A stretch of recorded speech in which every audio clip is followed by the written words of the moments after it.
To demonstrate working with users and computers, I'm going to go to Active Directory Users and Computers. If you are in Server Manager, you can simply go to Tools, and you'll see Active Directory Users and Computers. Now this gives me a list of every user account in my domain. Every computer that you have joined to your domain would show up here in this computers container. Now I don't have any computers joined to my domain right now. I have just this one domain controller. That is in this domain controller's organizational unit. I'm going to go to users, and in this users container here, I'm going to create a new user account. So I'm going to click this icon, create a new user. Now this is Microsoft, so that means there is half a dozen ways to do every single thing. You can click this and it'll bring up the create a new user wizard, or what I normally do, if you just right click the location you want to create the user, which for me is in this users container, I'm going to go to new user, and you get the same window you would if you clicked the item on the menu bar. I'm going to name my user Bob Ross. Now, when Bob logs on, I want his user logon name to be B Ross, so first initial, last name. And I'm going to set a password for Bob Ross.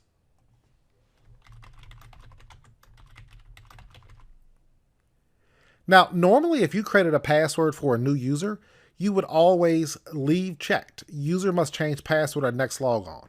That is so if I am on the help desk and I create this user account and I set the password, the next time the user logs on, they are forced to change it, so I no longer know what their password is.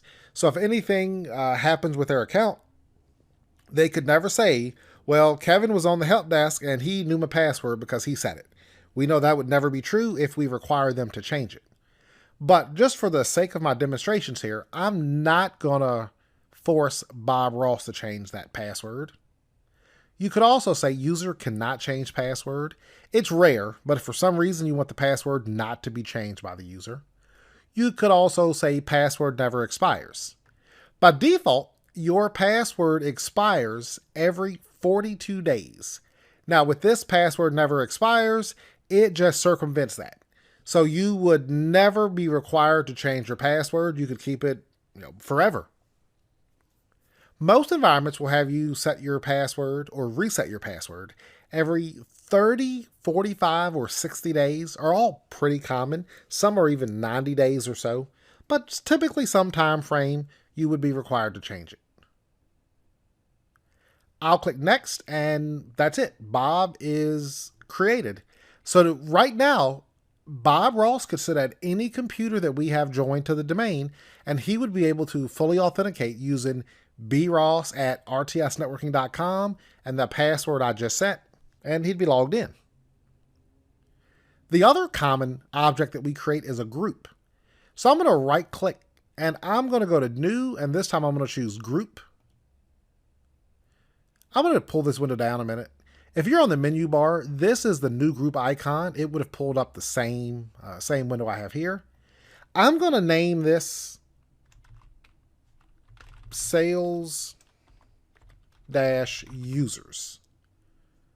And we're going to leave the scope and type. We're not concerned with that. So I'm going to leave that exactly the way it is and just click OK. Now I have this sales users group. Now where this comes into play, the group I just created, on my desktop here, I'm going to create a new folder. And I'm going to name the folder Sales-Reports.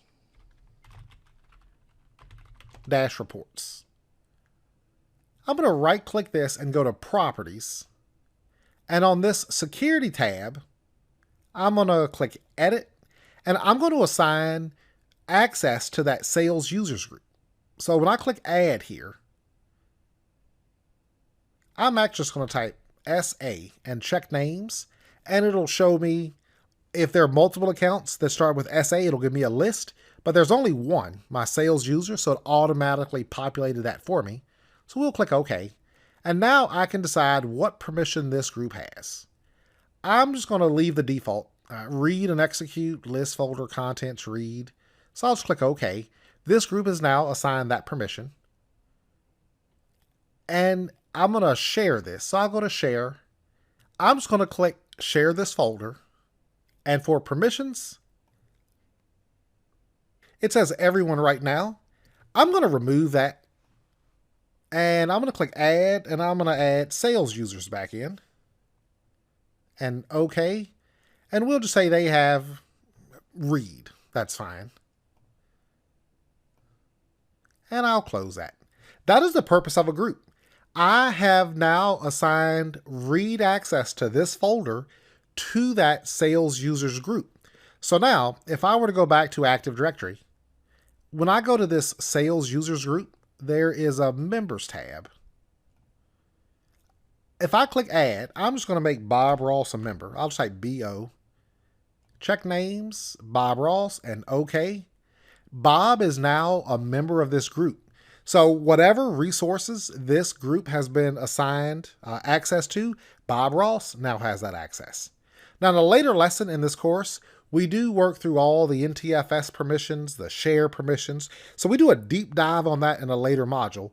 But from an Active Directory point of view, that is the primary purpose of a group.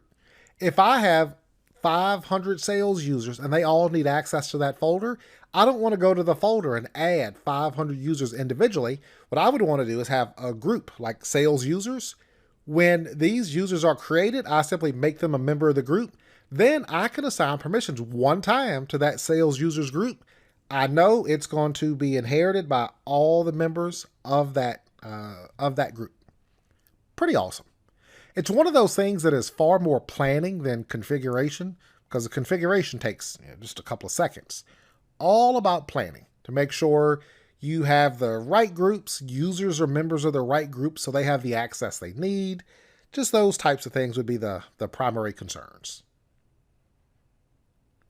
Now, there is this computers container that shows up here.